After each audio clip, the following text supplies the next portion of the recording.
Hi, everyone. I'm Pierre Duperrin, blockchain lead at Sorar. And today I'm going to talk about the Sorar auction market. So the goal of that presentation is to show how you can build UX-first experiences on top of like simple blockchain primitives. As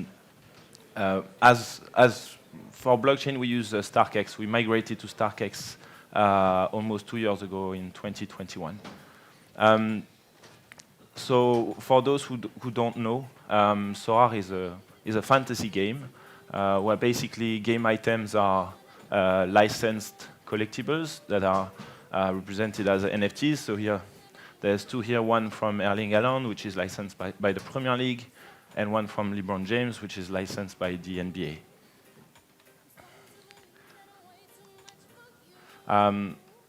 Just to give an introduction of how like the Sorar games work.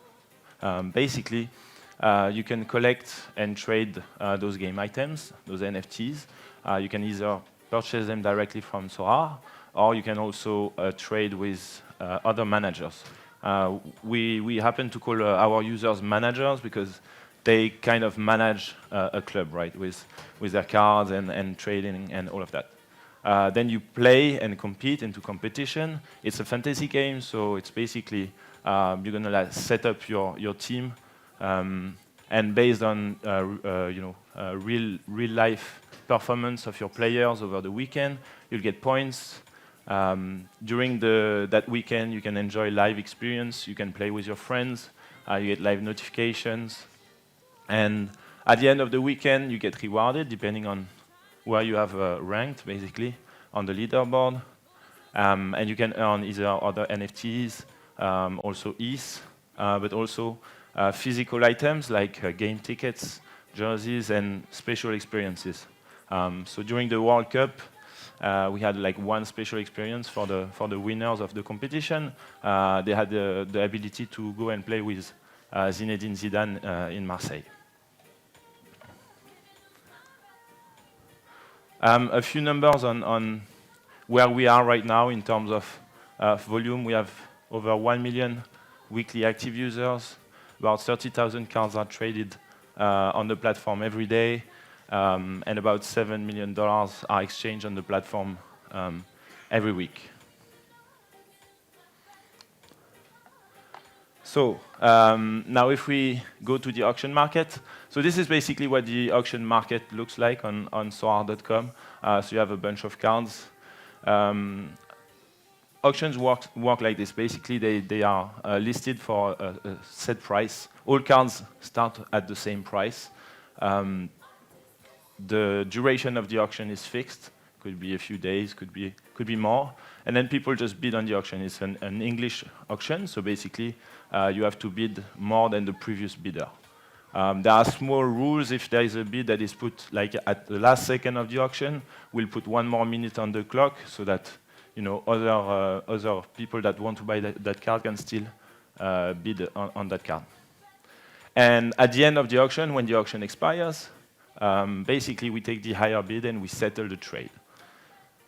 So why using an English auction to sell the cards? So there are a few reasons. The first one is price discovery. So we don't have to set a price for a card. The market will set the price.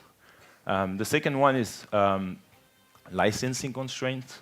So sometimes for instance, we deal with the Premier League or with Paris Saint-Germain.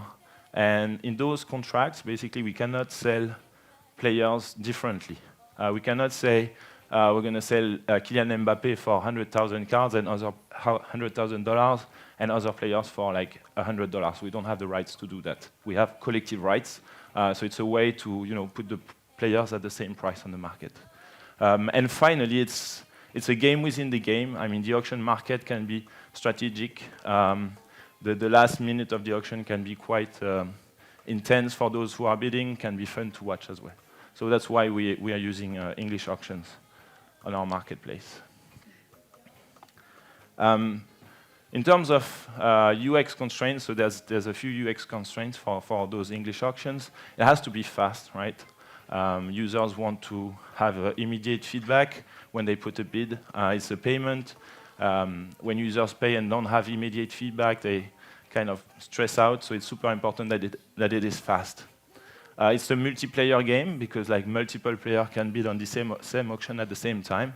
So you have to take that into account. And finally, it has to be secure, right? It's still a payment, it's a purchase, and that's why it has to be secure. And that's where basically the blockchain comes in. So this is the auction lifecycle, how it works. So the first stage is to mint the NFT to one of Sorar's accounts. So at this stage, basically the owner of the card is a Sorar account. Once the card is minted, we can list the auction. So we can set an auction on the market, a starting price, a duration, all of that. Then there is the auction duration, where basically people will put bids to win the card. And finally, at the end of the auction, we will settle the auction, where the NFT will be transferred from the Sorar account to the user account in exchange for an ease payment.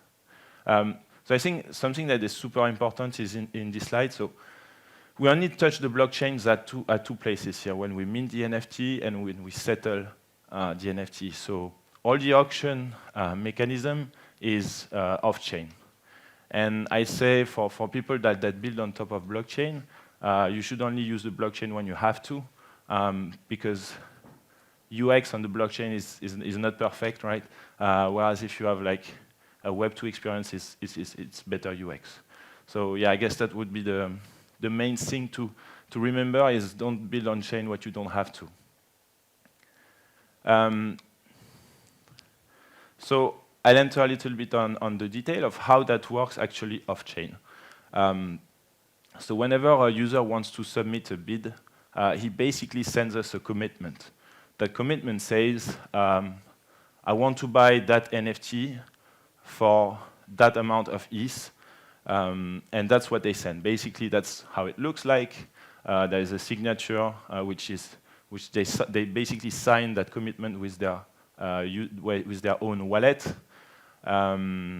Yeah, so that's basically how it works. So every time someone bids, we basically collect something like that, which we call a commitment.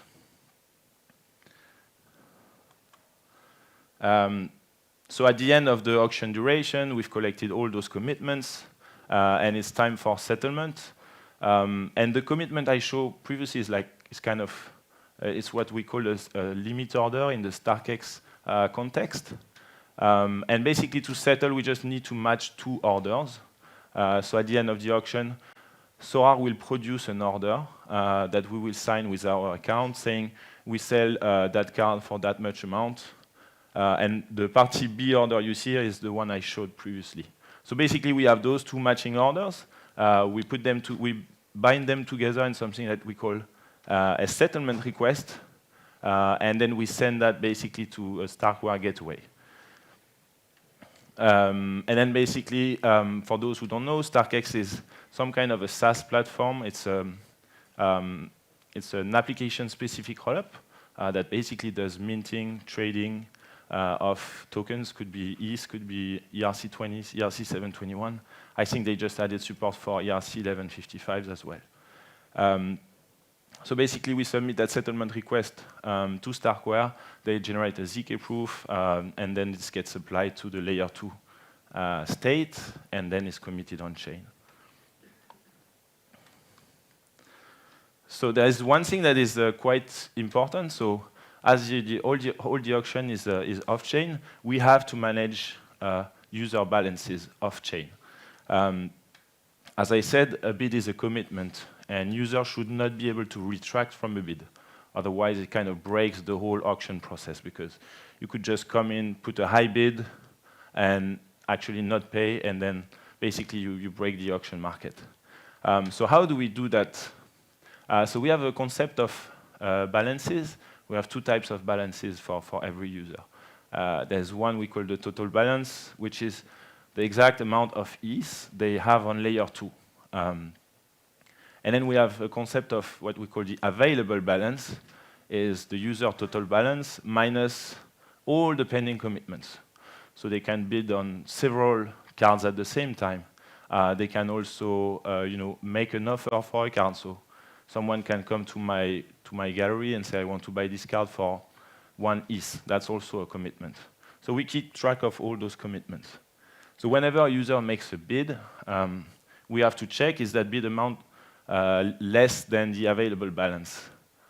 Same when he does a withdrawal, is that less than the available balance? If yes, we honor what the user is asking for.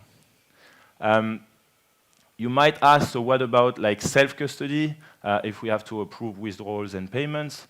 So StarkEx has a mechanism called the escape hatch, where basically user can retrieve their funds to layer 1 without having Sorar involved in the whole process.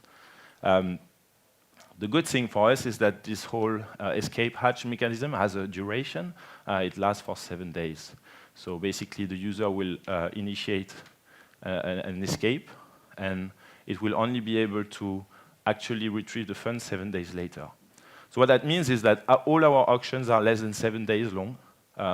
So we make sure that we can spend every commitment before a user makes a full withdrawal. So that's how we manage user balances and still be self-custodial.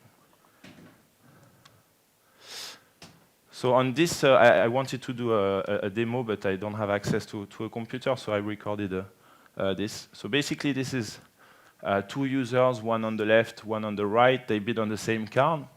So what is interesting to see is basically notifications of bids are built with WebSockets. So whenever someone bids here, it will reflect immediately for the other user.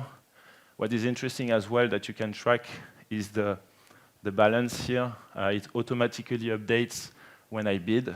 So it's instant feedback for the user.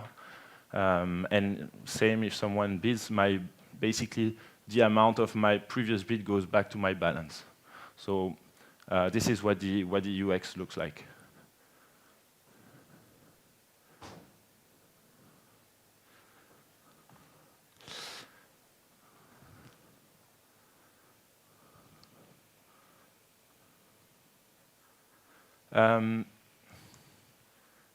Yeah. Okay.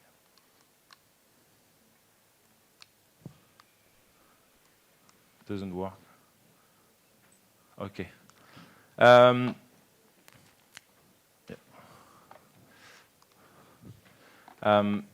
Just one more thing. So we've talked about like normal bidding, but we also, take advantage of one of the features of StarkEx, where basically you have limit orders. So the idea is that you can leverage partial settlements. So if someone sells a card for 0.1 ETH, and you got a commitment from another user for 0.2 ETH, you can settle for 0.1 ETH. And basically, we launched a feature maybe a month ago, 2 months ago, which we called auto bidding. So basically, you set the maximum amount you're willing to pay for a card. And then basically, we will bid on your behalf. Whenever there's new bid, we will bid just over the new bid, but still below your max payment. And at the end, we can settle for the actual auction price. So kind of optimizes how much you're going to spend on an auction.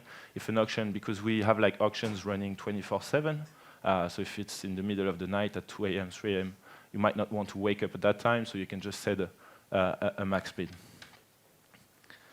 So that's it for the auction market. So I think it's quite interesting. You can build like very good UX on top of StarkEx. I've heard a lot over the past talks about account abstraction. I think StarkNet account abstraction could also, bring a lot of UX possibilities in the auction market. So something we would like to look at as well. Thank you.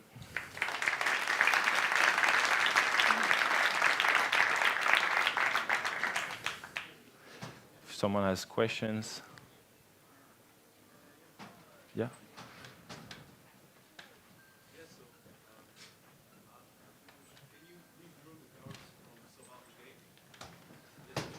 Yes, so you can withdraw your... So NFTs are minted on layer 2, and you can withdraw them to Ethereum mainnet.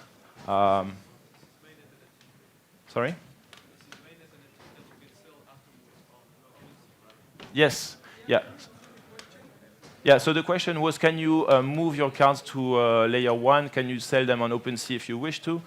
So the answer is yes. Basically, you can go on any card you own, and on the web app, you can click on a button and say, I want to withdraw this card to this address on mainnet, and then we handle all the withdrawal process for you, and you can list it on OpenSea or, yeah.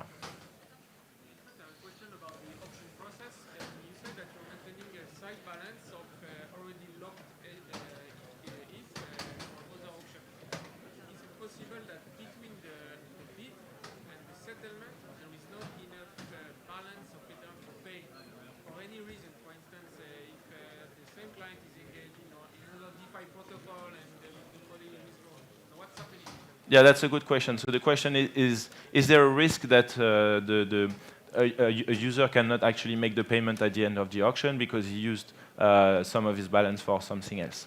So right now we are built on StarkEx, which is a siloed application. So basically you have to deposit ETH into the layer 2, right? And that layer 2 is only used by us. So there's no other way of spending money than through us on that layer 2. So we control every payment, and we can keep track exactly of what your balance is at any time.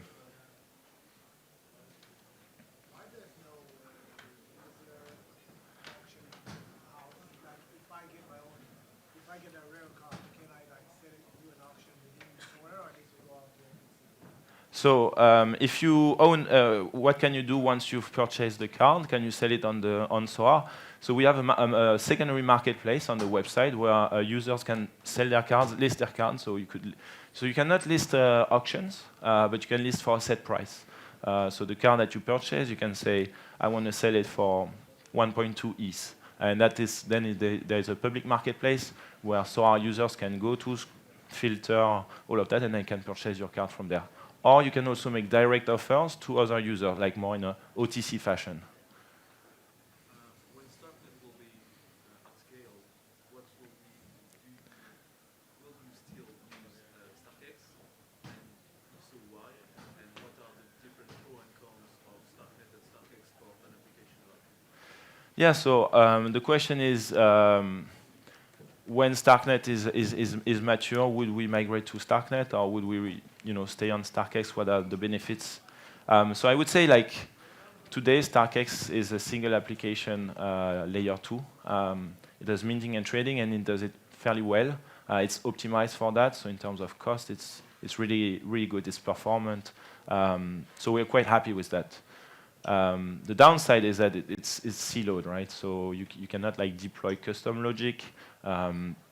And if you want to use your cards elsewhere, you have to go through layer 1, which is costly. So StarkNet would offer that. I mean, there's multiple options, right? It could be public StarkNet, where would be like any chain where you can then use your asset directly on that layer. It could be a private StarkNet. Private StarkNet means that it's still only Sorar, but we give the ability to the community to deploy custom code, community or ourselves. So yeah, I mean, it's a hard question. We haven't decided yet.